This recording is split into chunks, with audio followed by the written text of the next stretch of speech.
जब सिद्धार्थ को बिसलपुर छोड़ने जाने के लिए कोई ड्राइवर नहीं मिला, तो कार्तिक ने रुक्मिणी से कहा कि वो जाकर सिद्धार्थ को छोड़ आएगा। इस पर रुक्मिणी ने उसे सिद्धार्थ का ध्यान रखने की चेतावनी देते हुए बिसलपुर छोड़कर आने की परमिशन दे दी थी। हालांकि सिद्धार्थ को कार्तिक के ऊपर बहुत भरोसा नहीं था, लेकिन कुंभल नगर थाने के बाहर मिलने के बाद से कार्तिक ने सिद्धार्थ के साथ कुछ ऐसा नहीं किया था जिसकी वजह से सिद्धार्थ को कार्तिक के ऊपर ज्यादा शक हो। इसलिए सिद्धार्थ भी उसके साथ जाने को तैयार हो गया था। रास्ते में कार्तिक सिद्धार्थ से जादू टोने की बातें करने लगा था। कार्तिक का जादू टोने के बारे में बातें करना सिद्धार्थ को थोड़ा शंका में डाल तो रहा था, लेकिन उसने कार्तिक को इग्नोर कर दिया था। सिद्धार्थ से बातें करते करते कार्तिक ने गाड़ी को मेन हाईवे से नीचे उतार दिया था और एक कच्चे रास्ते पर लेकर बढ़ गया था।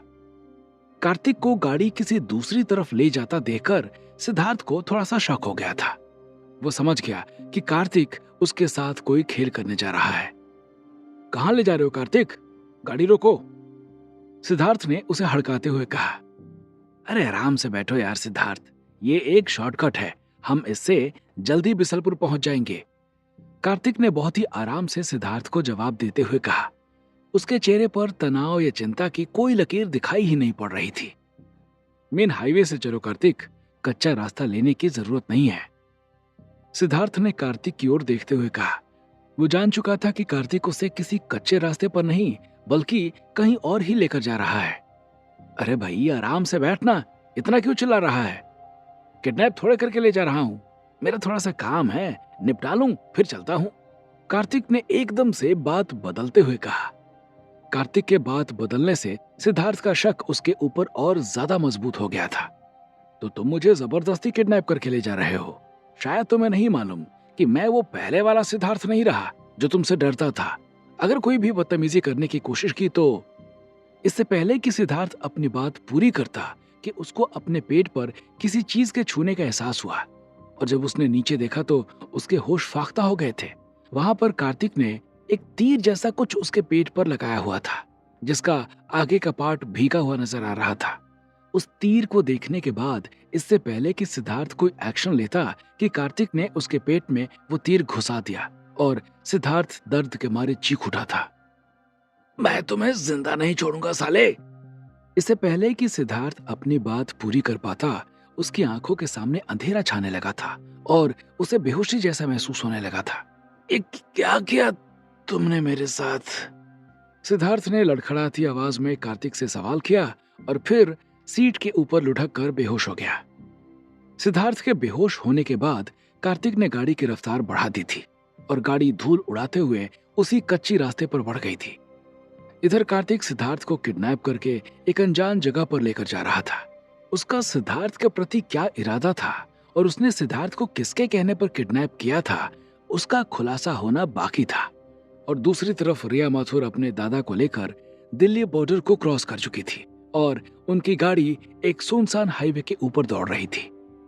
अमन को रिया ने पहले ही मैसेज करके बता दिया था कि शहर से बाहर आते ही उसे बीमार होने की एक्टिंग शुरू कर देनी है। इसलिए अमन ने शहर से बाहर आते ही अपने शर्ट के बटन खोलना और फिर उसके बाद टाई वगैरह को ढीला करना शुरू कर दिया था। अमन को ऐसा करते देखकर रिया माथुर समझ गई थी कि अमन एक्टिंग करना शुरू कर चुका है। इसलिए वो अपना सिर पीछे गाड़ी पर टिका कर लेट गई थी, क्योंकि वो चाह रही थी कि उसके दादा जगत प्रसाद माथुर अमन से उसकी तबीयत के बारे में सवाल करें। वो खुद अमन की तबीयत के बारे में सवाल करके उन्हें शक नहीं होने देना चाहती थी। रिया के लेटने के बाद अमन ने और तेज से छटपटाना शुरू कर दिया था और इसी बीच जगत प्रसाद माथुर की नजर छटपटा रहे अमन के ऊपर पड़ गई थी। क्या हुआ अमन? जगत प्रसाद माथुर ने अमन नायक से सवाल करते हुए कहा, और उनके सवाल करते ही आंख बंद करके सोने का नाटक कर रही रिया माथुर की बाँछें खिल गई थी।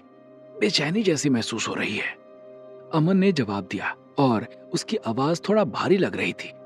उसके जवाब देने के तरीके को सुनकर रिया माथुर और खुश हो गई थी और मन ही मन अमन की एक्टिंग की प्रशंसा करने लगी थी। अगर तुम्हें ज्यादा दिक्कत हो रही है तो हम रुक जाते हैं, जगत प्रसाद माथुर ने अमन से कहा, और उनके इतना कहने के बाद अमन ने हाँ में सिर हिला दिया था। अमन के हाँ कहते ही जगत प्रसाद माथुर ने ड्राइवर से गाड़ी रोकने के लिए कह दिया था और उसके बाद उनके आगे चल रही एम्बुलेंस और पीछे चल रही लोगों की गाड़ी भी रुक गई थी। किसी अनहोनी की आशंका को भांपकर एम्बुलेंस में बैठा एक डॉक्टर और वार्ड बॉय भी नीचे आ गए थे और पीछे चल रहा लोबो भी गाड़ी में से उतरकर दौड़ता हुआ चला आया था। गाड़ी रुकने की वजह से रिया माथुर भी उठ गई थी। क्या हुआ सर, सब ठीक? एम्बुलेंस से उतरकर आए हुए डॉक्टर ने जगत प्रसाद माथुर से सवाल किया। हाँ, मैं ठीक हूँ। आप एक बार अमन को देखो, इसे बेचैनी महसूस हो रही है। जगत प्रसाद माथुर ने अमन की ओर देखते हुए कहा। तब तक अमन गाड़ी में से उतरकर नीचे चला गया था और नीचे लगी घास के ऊपर लेट गया था। रिया माथुर को पहले लग रहा था कि अमन उसके कहने के हिसाब से एक्टिंग कर रहा है, लेकिन जब अमन नीचे घास पर जाकर लेटा तो उस चीज ने रिया को एकदम डरा दिया था। वो समझ गई थी कि अमन एक्टिंग नहीं कर रहा था, बल्कि उसकी तबीयत सच में खराब हो गई है।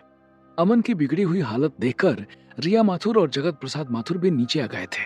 रिया ने अपने पीछे नजर दौड़ाकर देखा तो उसे वो गाड़ी कहीं भी नजर नहीं आ रही थी जिस पर उसे अपना पीछा करने का शक था। अब रिया माथुर के दिमाग से वो गाड़ी बाहर जा चुकी थी। उसे तो अमन की अचानक से तबीयत खराब होने की फिक्र सताने लगी थी। एम्बुलेंस में साथ चल रहे डॉक्टर ने जब आकर अमन का पल्स और हार्ट रेट चेक किया तो वो समझ गया कि अमन को दिल का दौरा पड़ा है। इसको दिल का दौरा पड़ा है, एम्बुलेंस में लेकर जाओ, उस डॉक्टर ने चिल्लाते हुए कहा। और उसके इतना कहते ही लोगों ने आगे बढ़कर अमन को अकेले ही उठा लिया था और एम्बुलेंस की तरफ दौड़ पड़ा था। अमन को दिल का दौरा पड़ने की बात सुनकर रिया माथुर को तो जैसे सदमा लग गया था। उसे विश्वास ही नहीं हो रहा था कि अमन को दिल का दौरा पड़ा है, क्योंकि अमन एक फिटनेस फ्रीक आदमी था जो जंक फूड्स वगैरह से बहुत दूर रहता था। वो अल्कोहल या फिर किसी और नशे का सेवन नहीं करता था, इसलिए अमन को दिल का दौरा आना एक ताज्जुब की बात थी। अमन को लोगों ने ले जाकर एम्बुलेंस के अंदर लिटा दिया था।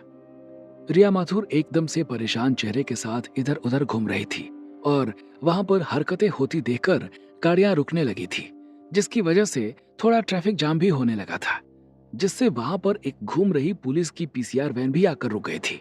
उसने रिया से जब वहां चले घटनाक्रम के बारे में सवाल किया तो रिया ने भी नजदीकी हॉस्पिटल के बारे में पूछते हुए अमन की खराब तबीयत के बारे में बता दिया था। अभी वो पुलिस वाले और रिया माथुर बात कर ही रहे थे कि तभी एम्बुलेंस में से डॉक्टर बाहर निकलता हुआ दिखाई पड़ा और उसे बाहर आता देखकर रिया माथुर भागकर उसके पास पहुंच गई थी। क्या हुआ डॉक्टर साहब? रिया ने उससे सवाल किया। मैंने अभी के लिए कंट्रोल कर लिया है, लेकिन इनको इसी वक्त हॉस्पिटल शिफ्ट करना पड़ेगा, डॉक्टर ने जवाब दिया। ठीक है, इंस्पेक्टर साहब एक नजदीकी हॉस्पिटल के बारे में बता रहे थे। हम अभी के लिए अमन को वहीं शिफ्ट करते हैं, उसके बाद जरूरत पड़ने पर हम अमन को दिल्ली सिटी हॉस्पिटल लेकर चलेंगे, रिया ने डॉक्टर से कहा। और उसके बाद उनकी गाड़ी वापस दिल्ली की तरफ ही मुड़ गई थी। वो लोग दिल्ली के पास ही मौजूद उत्तर प्रदेश के सिकंदराबाद में बने सुख सूरज हॉस्पिटल के बाहर पहुंच गए थे। चूंकि उनके साथ पीसीआर वैन भी था, इसलिए हॉस्पिटल मैनेजमेंट तुरंत हरकत में आ गया था और अमन नायक को अगले ही पल हॉस्पिटल के आईसीयू में एडमिट कर दिया गया था। अंदर अमन का इलाज चल रहा था और बाहर रिया माथुर बेसब्री के साथ टहल रही थी। जगत प्रसाद माथुर भी वहीं बैठे हुए थे। उनके भी चेहरे पर अमन के बीमार होने की चिंता फैली हुई थी। लोबो भी परेशान होकर इधर उधर टहल रहा था और उनसे करीब 100 मीटर दूरी पर बने एक हॉल के अंदर वही आदमी जो रिया माथुर के गाड़ी का पीछा कर रहा था, वो बैठा हुआ था। उसने इस वक्त अपना मास्क और टोपी वगैरह उतारा हुआ था, लेकिन फिर भी वो पहचान में नहीं आ रहा था कि वो कौन है। उसने अपना फोन निकाला और एक नंबर डायल कर दिया था। पहले रिंग जाने पर फोन उठ गया और उधर से एक आवाज सुनाई पड़ी। बोलो, काम हो गया, अमन को सुख सूरज में ही भर्ती किया गया है। उन पुलिस वालों ने अपना काम बहुत तरीके से किया। रिया का पीछा करने वाले आदमी ने फोन पर मौजूद इंसान को घटना की जानकारी देते हुए कहा। बहुत अच्छे, किसी को शक तो नहीं हुआ तुम्हारे ऊपर? फोन करने वाले आदमी ने सवाल किया। शक करने का सवाल ही नहीं उठता, और हाँ, उन पुलिस वालों को उनका हिस्सा भिजवा देना। रिया माथुर को सुख सूरज तक लेकर आना उनका ही काम था, इधर से उस आदमी ने जवाब दिया और फोन काट दिया था। रिया का पीछा करने वाले आदमी के फोन पर की गई बातचीत से इतना तो समझ में आ ही चुका था कि अमन के हार्ट अटैक आने और यहाँ तक लाने में इन लोगों की एक सोची समझी साजिश थी। लेकिन यह आदमी कौन था और इसने अमन को ट्रैप करने के लिए इतना बड़ा जाल क्यों बुना था? आखिर इससे इस आदमी को क्या फायदा होने वाला था और इसके पीछे कौन कौन लोग शामिल थे? इसका खुलासा होना अभी बाकी था। इधर रिया माथुर अमन के स्वास्थ्य को लेकर परेशान थी, क्योंकि इससे उसके सिद्धार्थ को ढूंढने के मिशन में बहुत बड़ी रुकावट आ सकती थी। उसके साथ साथ अमन ही इकलौता बंदा था जिसके ऊपर रिया माथुर आंख मूंद कर भरोसा कर सकती थी, और उसका अचानक से बीमार हो जाना रिया को काफी अकेला कर रहा था। दूसरी तरफ सिद्धार्थ, जिसे कार्तिक ने एक ट्रेडिशनल वे में बेहोश करके किडनैप कर लिया था, जब उसको होश आया तो उसने अपने आप को एक कमरे में एक चारपाई से बंधा हुआ पाया। जहां पर सिद्धार्थ को बांधा गया था उस कमरे की दीवारें तो ईंट की थी, लेकिन उसके ऊपर छत के बजाय फूस की छप्पर था। साथ ही साथ सिद्धार्थ को गोबर की भी गंध आ रही थी। इन सब चीजों को देखकर सिद्धार्थ समझ चुका था कि उसे किसी गांव में लाकर बांधा गया है। वो अभी अपने अगल बगल देख ही रहा था कि तभी उसे अचानक से गुल्लू का ध्यान आ गया था, और गुल्लू का ध्यान आते ही उसने अपने अगल बगल गुल्लू को ढूंढना शुरू कर दिया था और उसे आवाज लगाने लगा था। लेकिन गुल्लू का कहीं अता पता नहीं था। गुल्लू को सिद्धार्थ पहले कई बार मुसीबत में डाल चुका था, इसलिए गुल्लू के ऊपर किसी नई मुसीबत का एहसास करके सिद्धार्थ का मन सिहर गया था।